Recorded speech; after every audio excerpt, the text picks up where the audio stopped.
Good morning students. గత క్లాస్లో మనం గుణకార భావనలు అనేది ఆ కాన్సెప్ట్ నేర్చుకున్నాం. ఈరోజు మనం భాగహార భావనలు అనే కాన్సెప్ట్ని నేర్చుకుందాం.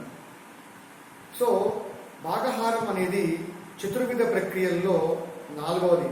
అంటే చతుర్విధ ప్రక్రియలు అంటే కూడిక, తీసివేత, గుణకారం, తర్వాత నాలుగో అంశం భాగహారం. కూడికలు తీసివేతలు బాగా నేర్చుకున్నారు, మీకు బాగా వచ్చు. గుణకార భావన గత క్లాస్లో నేర్పాను. ఈ క్లాస్లో మనం భాగహార భావన అనేది ఏంటి అనేది నేర్చుకుందాం. So there are 4 basic arithmetic operations in mathematics. One is addition, second one is subtraction, third one is multiplication and the fourth one is division. అంటే మీకు ఈరోజు తెలుగు మీడియం, ఇంగ్లీష్ మీడియం క్లాసులకి ఒకేసారి చెప్పడానికి నేను ప్రయత్నం చేస్తాను. భాగహారం అంటే పంచడం. భాగహారం అంటే పంచడం. మన దగ్గర ఉన్న వస్తువుల్ని కానీ, చాక్లెట్లని కానీ, లడ్డూల్ని కానీ కొంతమంది విద్యార్థులకి లేదా కొంతమంది వ్యక్తులకి సమాన భాగాలుగా పంచడాన్నే మనం భాగహారం అంటాం. Division is nothing but distribution of things in equal parts. Distribution of things or items into equal parts. సమానంగా పంచడం అనేది ఈ భాగహార భావంలో ఉంటుంది. పంచడం అంటే ఎట్లా? ఒక చిన్న ఉదాహరణ తీసుకుందాం. నా దగ్గర ఒక 10 చాక్లెట్లు ఉన్నాయి. ఒక ఇద్దరు విద్యార్థులు ఉన్నారు. ఆ ఇద్దరు విద్యార్థులకి నా దగ్గర ఉన్న 10 చాక్లెట్లని సమానంగా పంచాలి. ఎలా పంచుతాం? ఇద్దరిని కూర్చోబెట్టి మొదటి విద్యార్థికి, రెండో విద్యార్థికి, అట్లా సమానంగా 10 చాక్లెట్లు పంచాం.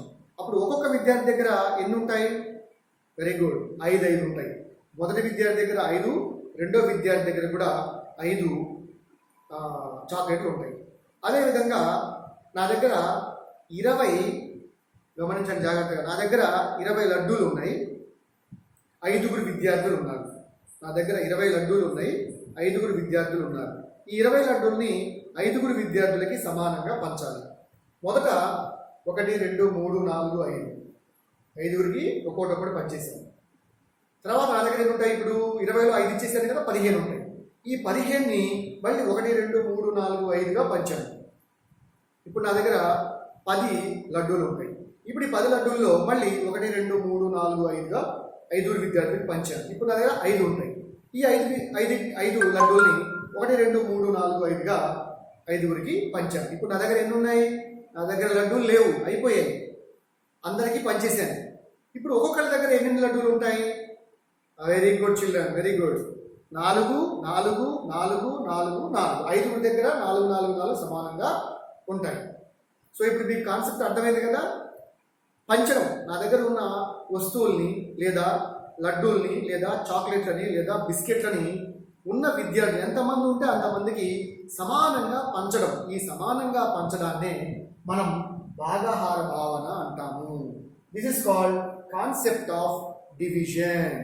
Distribution of things among the students in equal parts is called division. This is the basic arithmetic, 4th one of the basic arithmetic operations.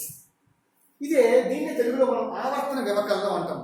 మనం ఇంతకుముందు చెప్పుకున్నాం, మల్టిప్లికేషన్ అంటే గుణకారాన్ని ఆవర్తన సంకలనము అంటాము అని చెప్పుకున్నాం. ఇప్పుడు భాగహారాన్ని ఆవర్తన వ్యవకలనము అని అంటాము. ఎందుకు అంటాము అంటే, ఆవర్తన వ్యవకలనం అంటే వ్యవకలనం అంటే తీసివేతని పదే పదే చేయాల్సి వస్తుంది. ఎలా చూడండి, నా దగ్గర 14 చాక్లెట్లు ఉన్నాయి, ఇద్దరికి పంచాలి. 14 చాక్లెట్లో ఫస్ట్ ఇద్దరికి చెరొకటి ఇచ్చేసాను. ఇప్పుడు నా దగ్గర ఎన్ని ఉన్నాయి? 12 చాక్లెట్లు ఉన్నాయి. ఈ 12 చాక్లెట్లని మళ్ళీ ఇద్దరికి పంచాను. నా దగ్గర ఎన్ని ఉన్నాయి? ఇప్పుడు 10 చాక్లెట్లు ఉన్నాయి. మళ్ళీ ఏం చేశాను? ఇద్దరికి చెరొక చాక్లెట్ ఇచ్చాను. మళ్ళీ నా దగ్గర 8 చాక్లెట్లు ఉన్నాయి. వాటిని ఇద్దరికి చెరొకటి పంచాను, 6 చాక్లెట్లు. చెరొకటి పంచాను, 4 చాక్లెట్లు. చెరొకటి పంచాను, 2 చాక్లెట్లు. చెరొకటి పంచాను. ఇప్పుడు నా దగ్గర ఏమీ లేవు. అంటే 14 చాక్లెట్లని ఇద్దరికి అంటే 2 ఒకసారి తీసివేత, మళ్ళీ ఒకసారి అలా 1, 2, 3, 4, 5, 6, 7 సార్లు తీసివేసాను. 7 సార్లు తీసివేసాను. అంటే 14 చాక్లెట్లని ఇద్దరికి పంచితే ఎన్ని వచ్చాయో కూడా తెలిసిపోతుంది. ఇక్కడ 7 సార్లు తీసివేసామంటే ఒక్కొక్కరికి 7 చాక్లెట్లు వచ్చాయి. ఇలా ఆవర్తన వ్యవకలనం చేస్తున్నాము. ఆవర్తన వ్యవకలనం ఇలా ఎన్నిసార్లు చేసే బదులుగా ఆవర్తన వ్యవకలనాన్ని సింప్లిఫై చేసి ఇలా 14ని 2తో భాగిస్తే 7 వస్తుంది. ఎలా వస్తుంది 7?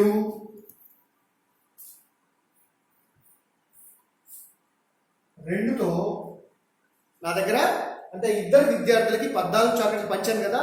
ఈ ఆవర్తన వ్యవకలనం ఇంత బారుగా ఇంత లెంతీగా చేసే బదులు సింపుల్గా ఎలా చేస్తామంటే 2 7 14 14లో 14 తీసివేస్తే శేషం 0. ఈ పైన ఉన్న ఇదే ఆన్సర్. అంటే ఇద్దరికి పంచితే ఒక్కొక్కరికి 7 చాక్లెట్లు వచ్చాయి. అర్థమైందా? సో ఇది సింపుల్గా భాగాహారం ఇంత పెద్దగా చేయకుండా ఆవర్తన వ్యవకలనాన్ని సింప్లిఫై చేస్తే వచ్చింది భాగాహారం. Repeated subtraction is nothing but division. Repeated subtraction is nothing but division. Division is the simple form of repeated subtraction. Okay, so ఇందులో ఇప్పుడు సింపుల్గా చూద్దాం. నా దగ్గర 2 చాక్లెట్లు ఉన్నాయి, ఇద్దరికి పంచాలి. ఎన్ని వస్తున్నాయి? వెరీ గుడ్, ఒక్కొక్కటి వస్తుంది. 4 చాక్లెట్లు ఉన్నాయి, ఇద్దరికి పంచాము. ఎన్ని వస్తున్నాయి? 2 వస్తున్నాయి. Very good children. 6 చాక్లెట్లు ఉన్నాయి, ఇద్దరికి పంచాను. 3 వస్తున్నాయి. Very good. 8 చాక్లెట్లు ఉన్నాయి, ఇద్దరికి పంచాను. ఎన్ని వస్తున్నాయి? 4 వస్తున్నాయి. Very good children. అలాగే 10 చాక్లెట్లు ఇద్దరికి పంచితే 5 వస్తున్నాయి. 12 చాక్లెట్లు ఇద్దరికి పంచితే 6 వస్తుంది. అదేవిధంగా 3 చాక్లెట్లని ముగ్గురికి పంచితే 1 వస్తుంది. Very good. 6 చాక్లెట్లని ముగ్గురికి పంచితే 2 వస్తున్నాయి. 9 చాక్లెట్లని ముగ్గురికి పంచితే 3 వస్తున్నాయి. 12 చాక్లెట్ ముగ్గురికి పంచితే 4. ఈ విధంగా మొదట భాగాహారాన్ని నేర్చుకోవాలంటే చాలా సింపుల్ చిన్న భాగాహారాల్ని మొదట మనం నేర్చుకోవాల్సి ఉంటుంది. దాని తర్వాత ఇప్పుడు ఇవన్నీ కూడా శేషం 0 వచ్చే భాగాహారాలు. దాని తర్వాత శేషం 1 2 3 అలా వచ్చేది కూడా మనం తర్వాత నేర్చుకుంటా ఉన్నాం. ఇందులో మనం తెలుగులో చెప్తున్నాను. ఇప్పుడు మీకు తెలుగు మీడియం వాళ్ళకి ఏంటంటే ఇందులో 3ని 21తో భాగాహారం చేస్తే 7 వస్తుంది, శేషం 0 వస్తుంది. అంటే 21 చాక్లెట్లని ముగ్గురికి పంచితే ఒక్కొక్కరికి 7 చాక్లెట్లు వచ్చాయి. ఇప్పుడు ఈ భాగాహారం రూపంలో రాశాం కదా. ఇందులో ఈ 3ని విభాజకం అంటాం. 3ని ఏమంటాం? విభాజకం అంటాం. 21ని విభాజ్యం అంటాం. 7ని భాగఫలం అంటాం. అదేవిధంగా 0 వస్తే దీన్ని శేషం అంటాం. కింద వచ్చేదాన్ని శేషం అంటాం. ఇప్పుడు భాగించగా వచ్చిన భాగఫలం అనేది మనకి జవాబు. So here this is division. 21 chocolates distributed among 3 children. Each one get 7 chocolates.